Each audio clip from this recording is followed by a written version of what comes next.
Doctor Sudhanshu Trivedi. माननीय सभापति महोदय, जब मैं उस दिन अपना वक्तव्य दे रहा था तो समाप्त होते समय माननीय गृह मंत्री जी ने आदेश दिया था कि जो संख्या मैंने अप्रॉक्सीमेट बताई थी उसको थोड़ा सुधार कर दे। तो आज मैं बताना चाहता हूं, पिछले लोकसभा में सबसे बड़ी जीत असम की धुबरी सीट पर 10,12,476 वोट से हुई थी और जहां सबसे बड़ा डेमोग्राफिक चेंज हुआ है।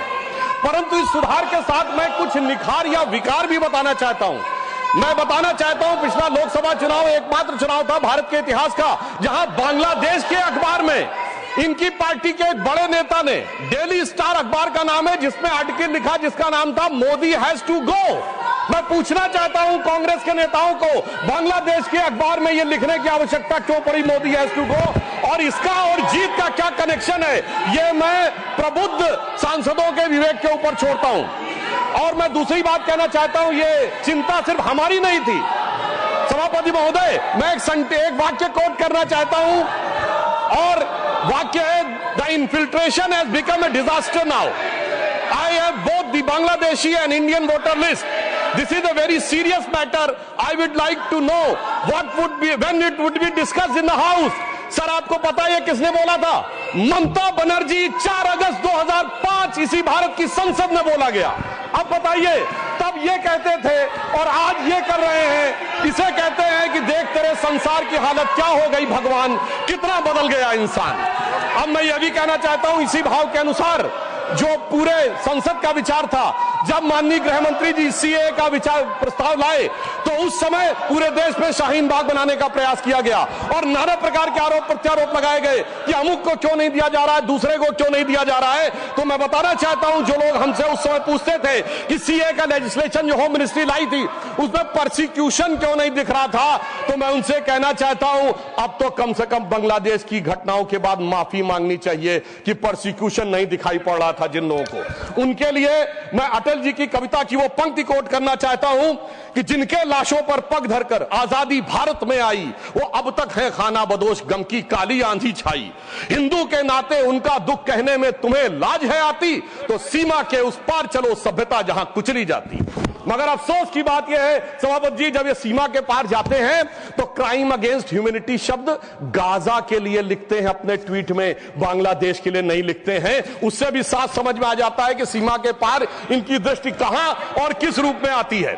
अब मैं यह भी बताना चाहता हूं, जो हमारे साथी ने कहा कि गृह मंत्रालय हस्तक्षेप कर रहा है किसी राज्य में, परंतु मैं बताना चाहता हूं गृह मंत्रालय ने हस्तक्षेप नहीं किया, राज्यों ने हस्तक्षेप किया है। गृह मंत्रालय में नागरिकता को लेकर कानून बनाना केवल केंद्र सरकार का अधिकार है और संबंधित मिनिस्ट्री है गृह मंत्रालय। और जब नागरिकता को लेकर सीए कानून बना तो एक नहीं अनेक राज्य विधानसभाओं ने उसके विरुद्ध प्रस्ताव पारित किया।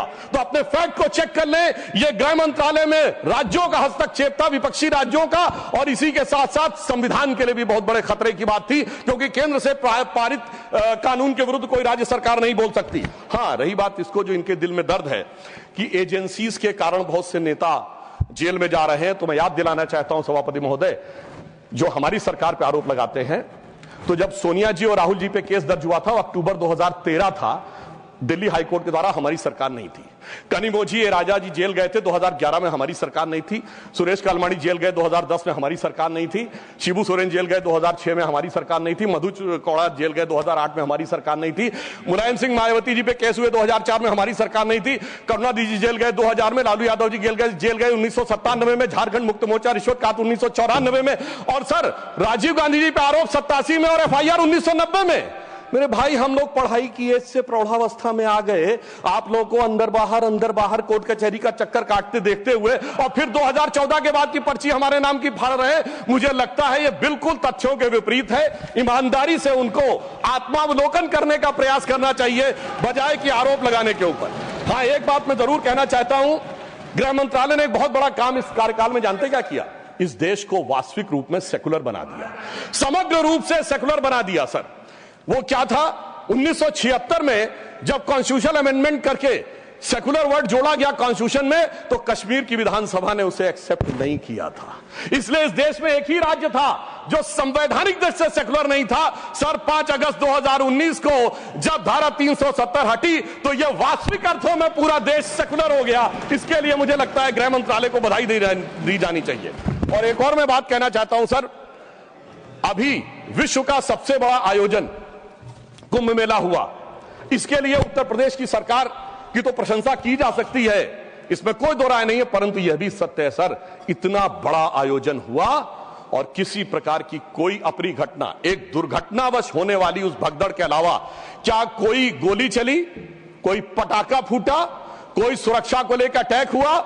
यदि यह नहीं हुआ तो मैं मानता हूं इसके लिए सुरक्षा एजेंसियों की सतर्कता और उसके लिए गृह मंत्रालय की जो सजगता थी वो भी बधाई का पात्र है। और वैसे मैं एक शब्द और कहना चाहूंगा सर, जो कुछ कुंभ मेले में दिखाई पड़ा था उसको कम से कम मैं निगेटिव बात न कह के एक पॉजिटिव बात कहना चाहूंगा। अनेक विदेश से लोग आए, 66 करोड़ लोग आए, लाखों लोग विदेश से आए, 73 देशों के राजनयिक आए, 100 से अधिक लोग आए और वो आकर यहां देखकर क्या चौंक जाते थे सभापति महोदय। कोई कहता था दुनिया में सब कुछ पैसे के लिए होता है, मार्क्स, तो कोई कहता था सब फिजिकल प्लेजर के लिए होता है, फ्रायड, तो कोई कहता था नेम एंड फेम के लिए होता है। परंतु जब हमारे यहां नागा सन्यासियों को देखते थे तो पश्चिम के लोग आके जानते कि वो चौंक जाते थे। उसे एक पंक्ति में कहूं कि वो सुख खोजे भौतिकता में, मदिरा में मांस की बोटी में, ये भस्म रमाए अपने तन पर खुश हैं सिर्फ लंगोटी में। और सभापति महोदय, मार्क्स भी फेल, मैक्स वेबर भी फेल, फ्रायड भी फेल, कम से कम ये प्रेरणा देनी चाहिए भारतीय संस्कृति के बारे में। और परंतु मैं क्या कहूं, दुनिया की सबसे बड़ी कंपनी स्टीव जॉब्स के एप्पल के, मतलब सबसे एडवांस कंपनियों में से एक, उनकी पत्नी लॉरेन पावेल भी आई और नाम भी उन्होंने कमला देवी रखा, परंतु कुछ लोगों को उसके बाद भी उसमें स्नान करने में समस्या नजर आई। तो मैं ईमानदारी से और विनम्रता से कहना चाहता हूं, सभी धर्मों की भावना का सम्मान होना चाहिए।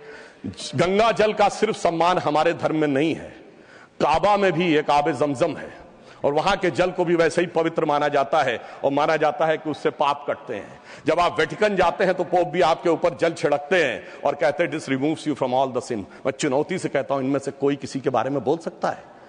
सबका सम्मान करिए परंतु सनातन का अपमान मत करिए। मैं मानता हूं कि इरेडिकेशन ऑफ सनातन धर्म आपका विचार है, परंतु उसे कम से कम अपने राजनीतिक वक्तव्यों में आप आने का प्रयास मत करिए।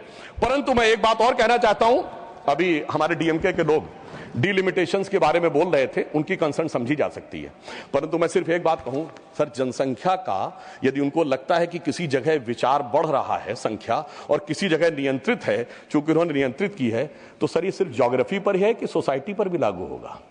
अगर किसी समूह ने, धार्मिक समूह या मजहबी समूह की जनसंख्या बढ़ी है और दूसरे ने नियंत्रित किया है, सर वहां पर तो नहीं चर्चा होनी चाहिए, सिर्फ ज्योग्राफी पे होनी चाहिए, सोसाइटी पे नहीं होनी चाहिए। और मैं ईमानदारी से कहना चाहता हूं, यदि विचार जनसंख्या नियंत्रण का कानून लाने का समर्थन करिए, तो मुझे लगता है इस विषय के ऊपर ईमानदारी से काम करने का प्रयास करना चाहिए। अब मैं एक और बात कहना चाह रहा हूं सर, टैक्स कहना चाह रहा हूं कि राज्यों का समन्वय भी केंद्र सरकार के गृह मंत्रालय के अंडर में आता है, परंतु राज्यों का समन्वय का विषय दोनों तरफ से होता है। राज्यों के ऊपर भी दायित्व है समन्वय का और केंद्र के ऊपर भी दायित्व है।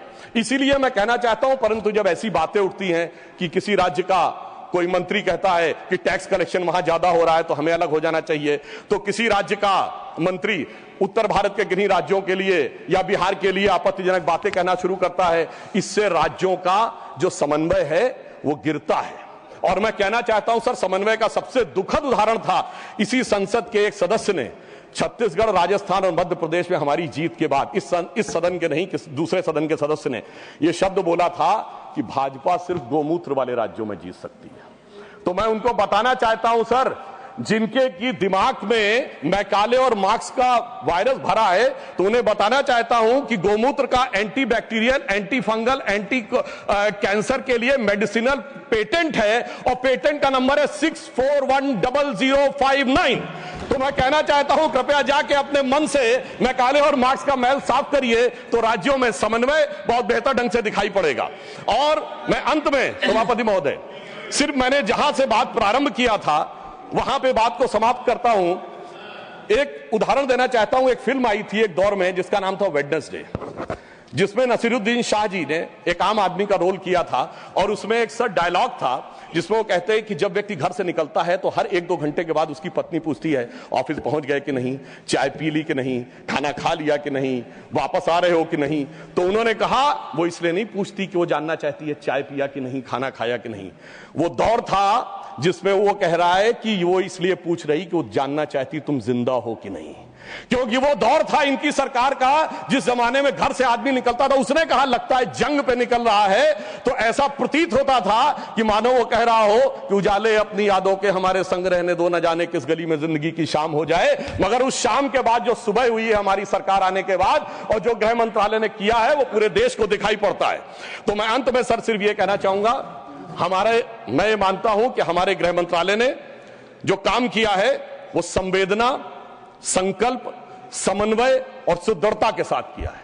मणिपुर जैसे विषयों के लिए पूरी संवेदना से काम किया है, कश्मीर जैसे विषयों के लिए संकल्प के साथ काम किया है, राज्यों के साथ समन्वय के लिए समन्वय की भावना से काम किया है, और आंतरिक सुरक्षा के लिए पूरी सुदृढ़ता के साथ काम किया है। और जब कठोर निर्णय लेने होते हैं और देश की सुरक्षा को लेकर कुछ कठोरता करनी होती, तो कुछ लोगों को थोड़ा कष्ट जरूर हुआ होगा। उनके प्रति संवेदना व्यक्त करते हुए मैं कहना चाहूंगा, मगर उनको कहने का हक नहीं है जिनके जमाने में तबाही का मंजर दिखा था। तो मैं माननीय गृह मंत्री जी की तरफ से और अपनी सरकार की तरफ से, माननीय प्रधानमंत्री जी की तरफ से सिर्फ एक पंक्ति कह के बात समाप्त करना चाहूंगा कि चमन को सींचने में पत्तियां कुछ गिर रही होंगी, यही इल्जाम हम पर लग रहा है बेवफाई का, मगर कलियों को जिसने रौंद डाला अपने हाथों से, वही दावा करे हैं अब चमन की रहनुमाई का।